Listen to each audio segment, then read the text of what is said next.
दर्ज हुए हैं तो उसकी कॉपी नहीं मिली है किसी को नहीं मालूम अभी तक कि उस एफआईआर में क्या है, कौन सी धाराएं कौन सी नहीं है। जब ये लड़कियां मेडल जीत के आती हैं तो हम सब ट्वीट करते हैं, सब कहते हैं कि हमारा गर्व है। सारे जितने भी नेता हैं हम इंक्लूडेड इसमें, हम सब कहते हैं कि ये सबसे बड़ी बात है, देश के लिए अच्छा है, ये है, इन्होंने देश का गर्व सम्मान रखा है। और आज जब सड़क पे बैठी हुई हैं, जब कह रही है कि हमारी बात सुन लीजिए, हमारे साथ गलत हुआ है, तो कोई सुनने को तैयार नहीं।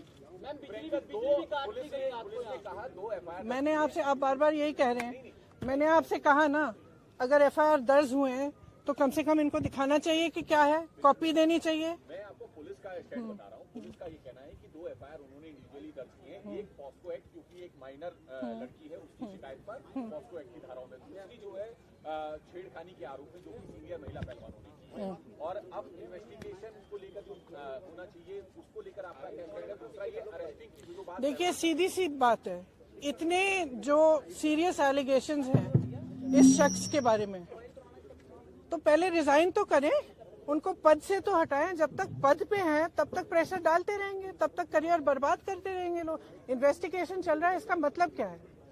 मतलब क्या है? अगर वो आदमी उसी पद पे है जहां सबसे ज्यादा पावर है सबके ऊपर, सारे प्लेयर्स के ऊपर, इनके करियर को बर्बाद करने के लिए, इनको तंग करने के लिए, प्रेशराइज करने के लिए, तो फिर आप कैसे कह सकते हैं कि एफआईआर इन्वेस्टिगेशन? क्या मतलब है इसका? पहले रिजाइन करिए, उसको हटाएं पद से, उसका पावर तो लीजिए। जिस पावर, जिस सत्ता ने उसको इनेबल किया है कि वो ये सब करे, पर पहले वो तो हटाइए। ये भी कहना है कि क्योंकि रूलिंग पार्टी के सिटिंग एमपी हैं और इस वजह से भी कार्रवाई में देरी हुई है। आप देखिए, जो मैं सुन रही हूँ, जो मुझे बताया गया है, और मैं पूरी तरह से बिलीव करती हूँ, क्योंकि ये लड़कियां जो हैं इतनी मेहनत करती हैं, इतनी ट्रेनिंग के लिए, इतने शोषण इनको देखने पड़ते हैं, इतना करना पड़ता है एज इट इज, अपनी फैमिलीज के लिए, परिवार के लिए, देश के लिए, प्रदेश के लिए इतना कर रही हैं, तो कुछ कह रही हैं कि इनके साथ, और एक नहीं कह रही है, बहुत सारी ऐसी लड़कियां हैं जिनके साथ ये सब हुआ है। तो मैं समझना चाहती हूँ, एक्चुअली मैं समझना चाहती हूँ कि सरकार इनको बचा क्यों रही है।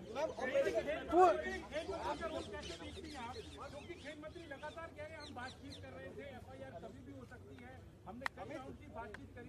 खेल मंत्रियों, खेल मंत्रालय के रोल को कैसे देखिए आप? उन्हें पहले करना है, और दूसरा प्रधानमंत्री के लिए क्या कहेंगे? जो इन खिलाड़ियों से अपने घर पर तो मिलते, लेकिन एक हफ्ते से ये लोग घर पे सब बैठे हैं, प्रधानमंत्री को लेकर के आपकी क्या उम्मीदें हैं और उस पर आप क्या कहेंगे? प्रधानमंत्री से मेरी कोई उम्मीद नहीं है, क्योंकि अगर प्रधानमंत्री जी को इतनी भी परवाह होती तो कम से कम बात तो करते, बुला तो लेते। फिर से जब आपने मेडल लेके आए तो आपने बुलाया ना, घर चाय पिलाई, तो बुलाइए, बात करिए। बच्चियां हैं, बच्चियां, हम सबकी बच्चियां हैं। और मतलब क्या कह रही, ये कह रही है ना कि हमारी 2024 का इलेक्शन है। अब भगवान जाने, मैं आपसे पूछ रही हूँ कि भाई इस आदमी को बचाने के लिए इतना सारा क्यों किया जा रहा है, जब इतनी सारी लड़कियां जिन्होंने देश के लिए इतना किया है, अपने परिवारों के लिए किया है, प्रदेश के लिए किया है, देश के लिए किया है, और इतना मतलब पर्सनल संघर्ष है इनका, आप देख सकते हैं, इन्होंने इतना किया है और आप उसको बचा रहे हैं। भाई इनको बचाओ ना। हमारे देश के बारे में ये क्या कहता है अगर हम अपने बच्चियों को नहीं बचा सकते?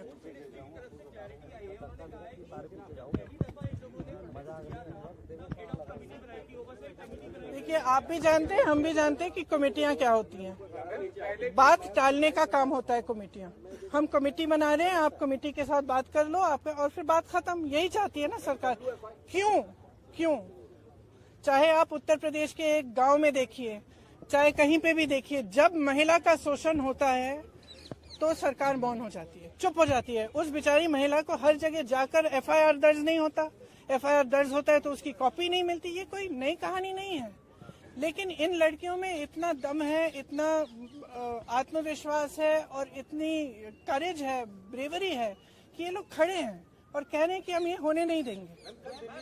तो पूरा देश, मैं आपको बता सकती हूँ कि प्रधानमंत्री जी पहचाने नहीं पहचाने, इनके मंत्री पहचाने नहीं पहचाने, इनकी सरकार पहचाने नहीं पहचाने, पूरा देश इनके साथ है, पूरा देश। और सिर्फ ये सरकार उस आदमी को बचाना चाहती है। सबसे पहले उस आदमी को उस पद से हटाइए, सबसे पहले। कहा कि इस मामले में कई लूपहोल हैं और राजनीति भी है। ये तो सब देखिए, जैसे ही महिला खड़ी होती है सारे लूपहोल निकल जाते हैं, तमाम ऐसी अफवाहें फैलाई जाती हैं, उस महिला को भी के बारे में भी उल्टी सीधी चीजें कही जाती है, हमेशा आपने देखा है। लेकिन देखिए ये संघर्ष करने वाली महिलाएं हैं, इन्होंने एज इट इज बहुत फेस किया हुआ है और ये फेस करेंगी, ये मुझे समझ में आ रहा है। इसके अलावा यूपी में कई है। आपने तो बहुत पूछ लिया।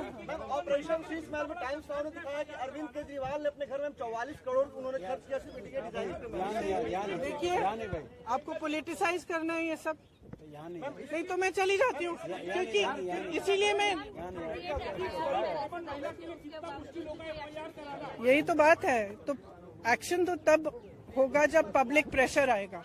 फ्रैंकली आज ये स्थिति है कि पब्लिक इनके साथ है, पब्लिक प्रेशर डाले। मैं इस देश की हर एक महिला को, हर एक लड़की को कहना चाहती हूँ, ये लड़कियां अकेली खड़ी हैं यहाँ, आप इनके साथ खड़े हो और इनकी आवाज को आप बुलंद करो, क्योंकि जब तक आप खड़ी नहीं होंगी तब तक कोई एक्शन नहीं होगा। इस मामले को निपटने की कोशिश होगी, उसके बाद कुछ नहीं होगा।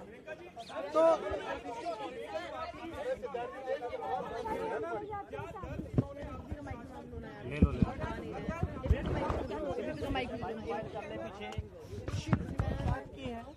इसलिए हम अलग बैठे थे, तो मैं यहाँ क्यों बताऊँ वो बातें, वो इनकी निजी बातें हैं।